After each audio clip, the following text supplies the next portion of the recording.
Hello everyone and welcome to, I suppose, Talking is the New Asking.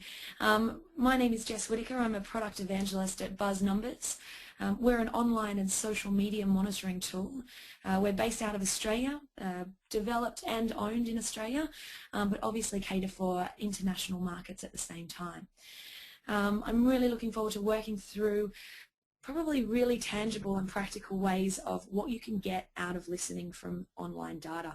My role at Buzz Numbers is to work with clients at their initial stages and obviously throughout their product journey to really get valuable insights and valuable research and learnings from our monitoring tool. So today I'm really going to focus on, first of all, what can we listen to, and then second of all, some of the insights and different areas that you can tap into from the conversations that we listen to. So first of all, let's look at what can we listen to.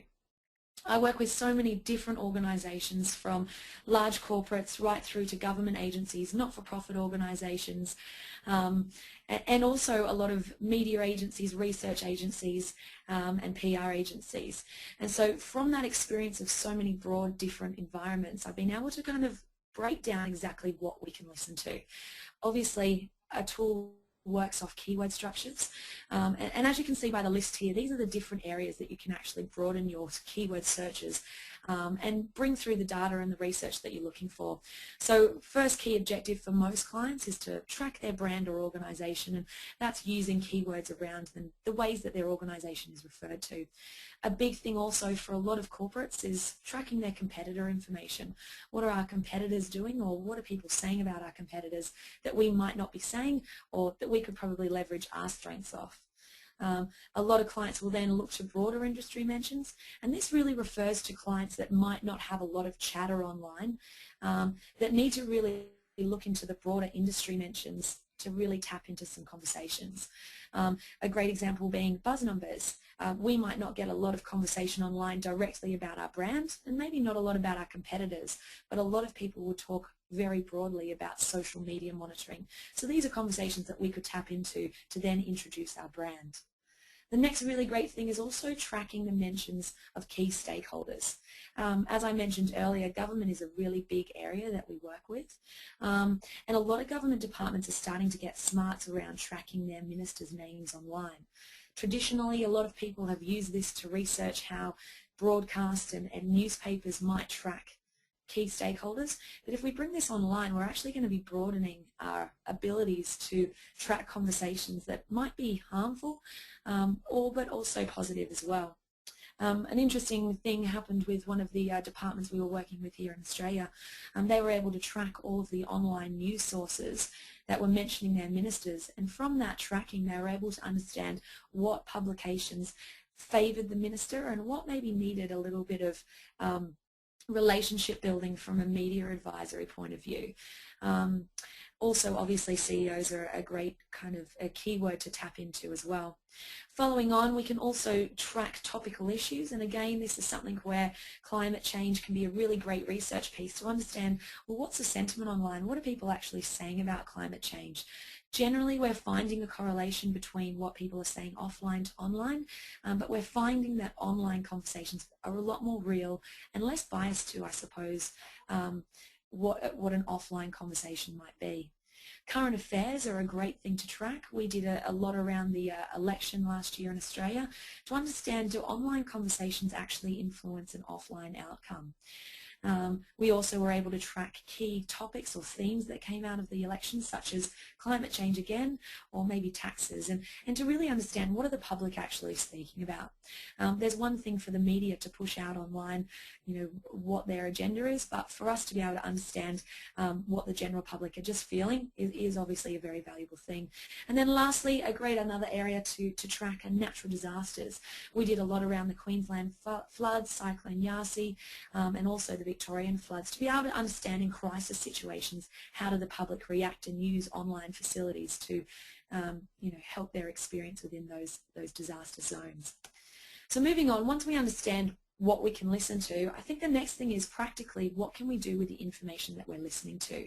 I'm not a person or a believer in data for data's sake, so we really need to gauge what objectives us as researchers and also our clients want from the learnings. So I'm just going to walk through now some really practical points as to what you can get out of monitoring, and then I'm also going to give you some case studies as to what my clients have experienced along the way, good or bad. So the first big thing when we're tracking online conversations is we're able to measure campaign effectiveness. Gauging, are people speaking online about our campaigns or initiatives? This can be relevant to both offline campaigns and online campaigns. We also can gauge, has volume of conversation increased around the brand or organisation due to the campaign? A great example of this being Budget Direct, which is an Australian insurance brand. They launched a rather interesting TV ad around a young blonde girl saying "Bouger, bouger," and then someone jumping in and going, "It's budget, love, Budget Direct." Our client tracked this over the campaign period time and was able to gauge quite a controversial understanding of whether they had traction in the market about their ad or not. They were able to gauge the sentiment as well as the volume. I've added a few just fun little screenshots here to give you an idea of people's sentiment and understanding. Of course, with anything, people love it or hate it, but from this understanding, Budget Direct were able to kind of take some learnings around how would they maybe tweak the ad moving forward, or what actually works for their target market due to the feedback they've been given. The other big thing I made note of is the fact that campaigns, essentially we want to create a lot of buzz around a campaign, but we don't want that buzz to drop off instantly. I think a really effective campaign would be to fishtail off at the end. So by tracking online, you're able to gauge that fishtail or peak through the data volumes that come through. The next point that I want to cover, and this is a really great thing for companies to be able to identify opportunities and leads through conversations online. Are our consumers or general public discussing relevant industry or product areas to us? And are you able to use these conversations to sell a product or engage in a community to either educate or create a buying opportunity? A great example being this quick forum grab that I took out of a client that we're working with in the education area. By tracking broad industry terms, this university was able to identify key conversations that were happening within their location area and be able to interact with these through school counsellors or course counsellors to direct this student into the best decision being made. More often than not, people are searching online for answers about whether it be products, whether it be services or experiences, to gauge whether they might make a buying experience. So by tracking online conversations, we can gauge maybe people are asking a similar question, and maybe that's something that we need to tweak on our website. Next big point is being able to gain raw insights and feedback through listening to online conversations. I think this really relates to the research focus as well, because people talk very rawly online. They're not driven by an agenda. They're really just out there to share how they feel. The questions that come out of this are employees, vendors, or just the general public discussing a brand, product, or organization online? Can these conversations help to enhance a service offering, aid in product development, or tweak messaging? Some great examples of this, and I think it's important to take note that conversations can happen from your internal employees as well as external people, and that's something that an organisation really needs to keep, I suppose, an eye on. We'll see by the first mention here from TAFE that this is really just a great general public feedback about a service offering that they've got. This is obviously a little bit of a light-hearted one, but through tracking on brand terms, we can really start to get into finding trends. Are people constantly talking about the TAFE call centre, and is this maybe something that's affecting their end outcome because their service is lacking? Looking at the bottom thing here, we can start to see that even, like I said, our employees are actually talking online. Is this something that HR or recruitment need to jump into? Would this maybe affect attracting talent to the organisation in the long run? The next big thing, and this is thrown at my clients consistently by maybe the powers that be, well, what's this digital media and what's the return on investment of it? The questions always ask, are you having trouble convincing management the value of online and social media? Do people within your organisation even recognise that your brand or organisation is discussed online, regardless of whether they are facilitating that conversation or not? I find it very interesting when I meet with very large organisations that they don't even know that they're discussed online, and it's not until they actually measure or track or monitor using a tool that they even realize that the general public are talking whether they like it or not. I've got here just a nice graph that we've pulled from our system using Qantas data.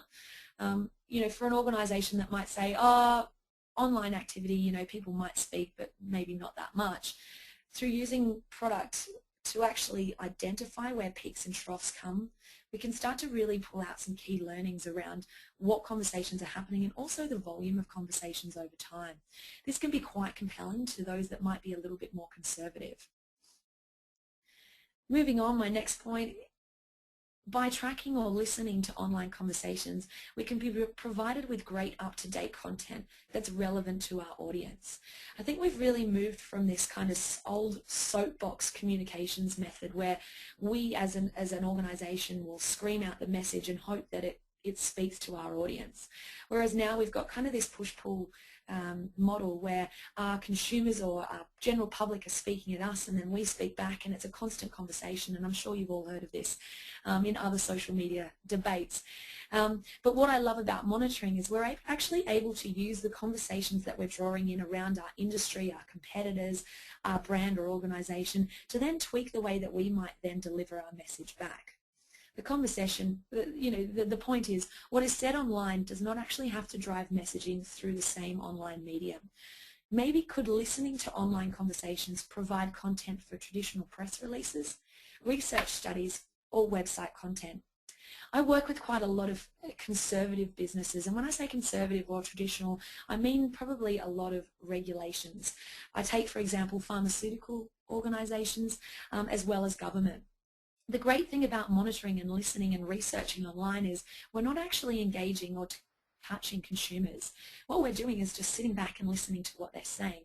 So there's no real risk involved in listening because everything that we monitor through a tool is public domain. I give a really good example of a Novartis case study that came out recently. Novartis joined with an agency to deliver a competition around HIV. They wanted to start to bring some of their promotions or campaigns to social media and online digital media. This was a competition to produce a 30-second film around the stigmas of HIV. Before they actually came out with this campaign, what they were able to do was track online mentions of HIV, and then from this tap into those conversations to see the competition. They're also able to gain feedback about this competition by listening to conversations online around HIV. Are people sharing content through Twitter? Are they talking about this on blogs or forums? And then also, what is the sentiment around this? We also move on to the next point of through tracking and listening, we're also able to understand two organisation R's, and that's your reach and recognition. Again, going back to the point that some organisations don't even understand that they're spoken online. When they do understand, it's that next step of going, well, where are our consumers? I don't know about you, but I'm very sick and tired of hearing that, oh, let's set up a Facebook page and let's set up a social media channel like Twitter. Maybe for your organisation or for your client's organisation, that's actually not the right area to be tapping into. By tracking online, we're able to actually see where those conversations, and this is an example of a quick month's data for Qantas. We can notify here that social media is obviously a highly trending topic, but blogs are also very high on the radar. It would be very scary from a business organisation to actually look at this and say, well, we don't know any of these blogs and we don't understand what these conversations are. So by listening to these, we're actually really learning what our consumers are saying. I kind of go back to this point that I make at the end of the slide that says, don't listen when none of your consumers are actually speaking. And that also goes to the point of listen when and where your consumers are speaking.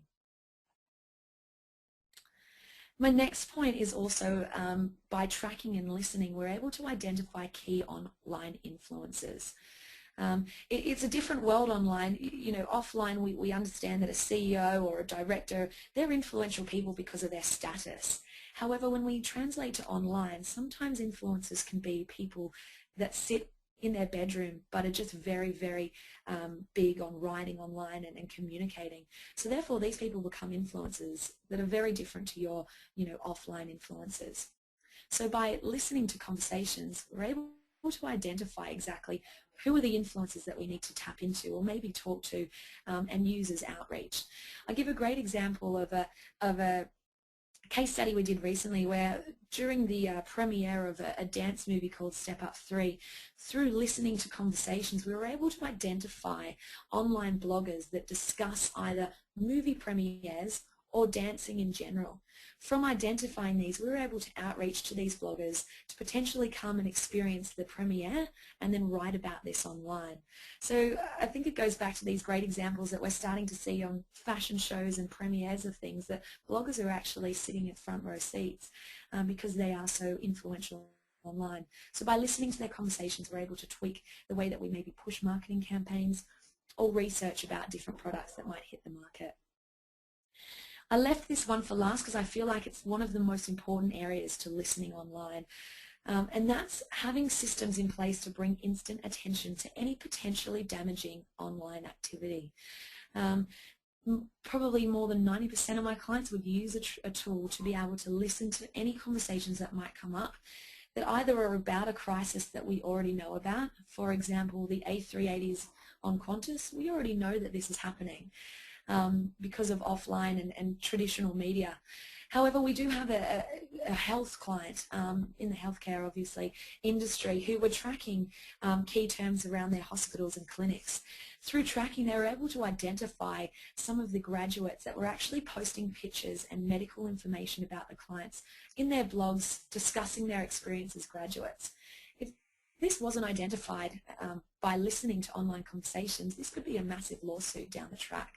So we've got to really make sure that the more that online conversations are occurring, that we're listening to these conversations in the event of a crisis that may occur. Another great and compelling example being this of a Facebook page that arose during the Queensland floods. Again, if we're an insurance company, we want to be on top of what these conversations are and being able to tap into these if we need to, or just taking the feedback that's happening on these communities and working from there. So thank you so much for your time, and I really look forward to the questions that will follow what I've presented to you today.